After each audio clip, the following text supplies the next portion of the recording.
Opa, tudo bem? Eu disse no último vídeo que eu ia gravar um sobre escalabilidade dinâmica. Por isso eu vim aqui agora com o quadro para tentar explicar esse conceito, para você entender como é que a gente faz isso e como você pode economizar em hospedagem e ter mais segurança no seu hosting usando escalabilidade dinâmica. Primeiro, escalabilidade dinâmica não é uma técnica para você que tem um site muito pequeno. Tá? Tem 5.000 visitas, 10.000 visitas por mês. Isso aqui não faz nenhuma diferença para você.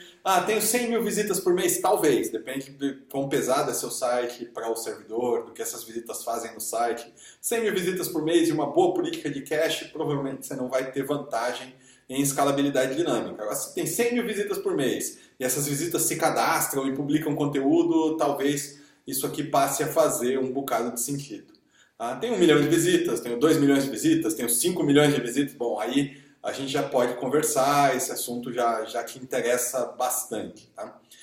Mesmo para quem está começando agora, é um recurso interessante de conhecer. Quando seu site crescer, você saber que ele existe, como é que isso funciona? Bom, você coloca seu site num provedor, e esse provedor coloca seu site numa máquina ou num conjunto de máquinas. Tá? São computadores virtuais ou computadores físicos, mas são computadores como o seu, que tem uma capacidade de processamento, uma capacidade de memória, tem recursos limitados. Tá? Não existe esse negócio de recurso ilimitado.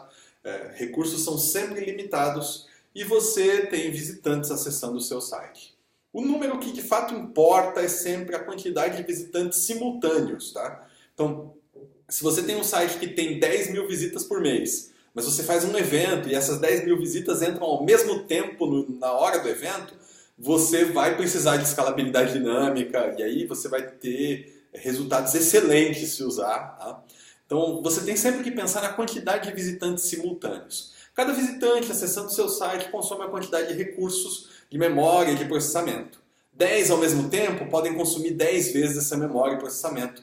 Dependendo de como o seu cache está configurado, pode ser até 10 vezes mesmo, talvez 5 vezes, talvez 3 vezes, depende do cache. Mas quanto mais gente ao mesmo tempo, mais recurso, mais memória, mais processamento. Digamos que o limite do seu site seja 500 visitantes simultâneos. Tá? É um limite considerado alto para muitas pessoas, para os clientes que a gente atende aqui é um limite considerado natural, razoável, mediano. Tem site que recebe muito mais do que isso. Tá? A gente fez site, por exemplo, um evento com 5.000 visitantes simultâneos e funcionou muito bem, exatamente do mesmo jeito que eu vou descrever aqui. Bom, você tem lá que contratar hospedagem. Tá? Então, eu vou fazer um gráfico aqui. Aqui eu vou colocar recursos necessários. Então, aqui são recursos. Okay? O que eu quero dizer com recursos? Máquinas, tá? Processamento, memória, a quantidade de máquinas que você precisa ter, e aqui é o tempo. Okay? Então vamos supor aqui que esse seja um período de 24 horas. Tá?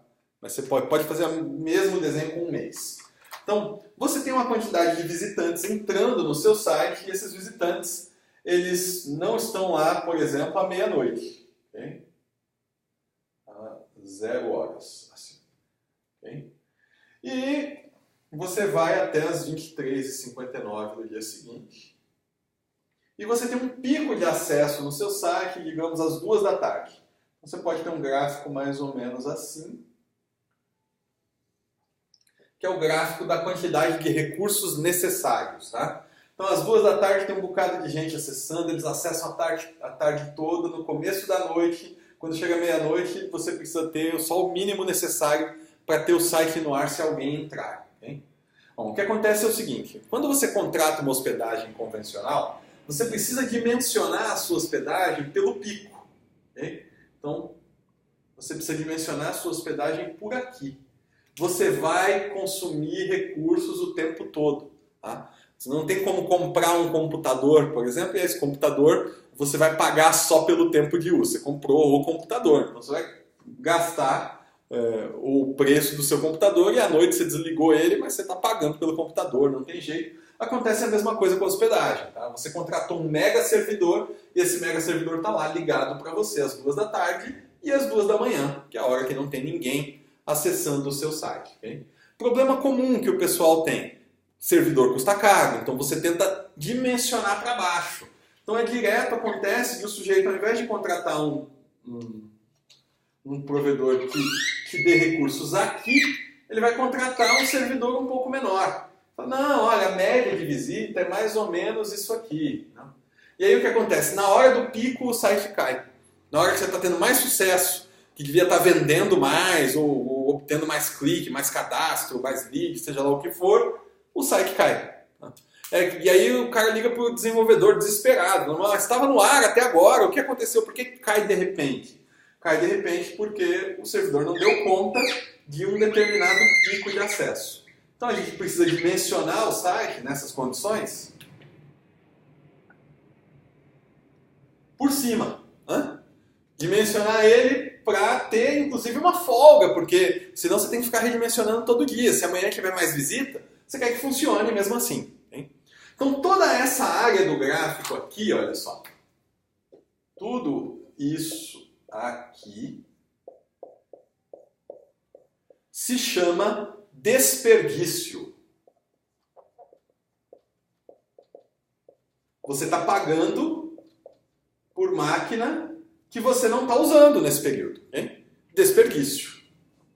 O que é escalabilidade dinâmica? É um recurso que a gente usa, que alguns provedores oferecem para a gente, em que você distribui a sua aplicação em diversas máquinas menores e não numa grande máquina super poderosa. E você consegue criar máquinas automaticamente conforme a demanda. E desligar essas máquinas também, eliminá-las automaticamente conforme a demanda. São máquinas virtuais, criadas num cloud, né? Mas numa situação de escalabilidade dinâmica, essa curva aqui, ela ficaria bem diferente. A gente sempre vai ter algum desperdício em hospedagem, porque você quer ter alguma folga para trabalhar, não tem jeito, tá? Mas no caso de escalabilidade dinâmica, a gente poderia garantir aqui que tem sempre um servidor a mais do que o necessário. Então, à meia-noite você só precisava ter um para ter o site ligado, né? Um servidorzinho pequenininho, então você vai ter 2 servidorzinhos pequenininhos. Conforme os usuários vão chegando, automaticamente são criados servidores. Então, cada pulo desse aqui é um momento em que um servidor novo é criado.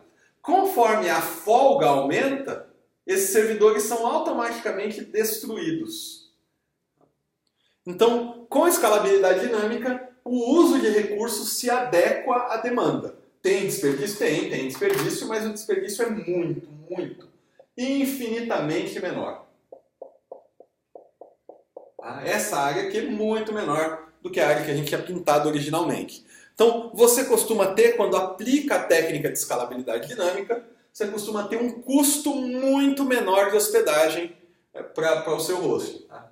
Além disso, tem uma outra vantagem interessante aqui, que é a seguinte. Como o uso dos recursos é variável, então a gente consegue dimensionar para muito mais visita. Então, digamos que essa aqui seja a curva normal. Tá? E você está usando a hospedagem convencional, você setou sua hospedagem aqui. Num determinado dia, sei lá porquê, foi um post no Facebook de alguém famoso recomendando o seu site. Num dado momento, você recebeu, opa, não é com essa não, com essa aqui, uma quantidade muito grande de visitas. Nesse momento aqui, o site cai. Tá? Com a escalabilidade dinâmica, isso funciona de um jeito bem diferente. Porque na hora que essas visitas chegam, a infraestrutura é dimensionada automaticamente. E você atende esses visitantes todos. Você, claro, pode definir limites, né? Porque, de repente, você tem muito mais visita do que você consegue pagar para ter. Né? Você pode definir limites. Mas você consegue trabalhar com limites muito mais razoáveis aqui. Tá preparado para picos de acesso, para não acontecer de naquele momento que você deveria estar comemorando, porque entrou um monte de gente, você está fazendo um bocado de sucesso, então você vai ganhar mais dinheiro, seu site vai alcançar mais os objetivos, você está correndo atrás de colocar o site no ar porque ele caiu. Com escalabilidade dinâmica, o risco disso acontecer é muito menor. Tá?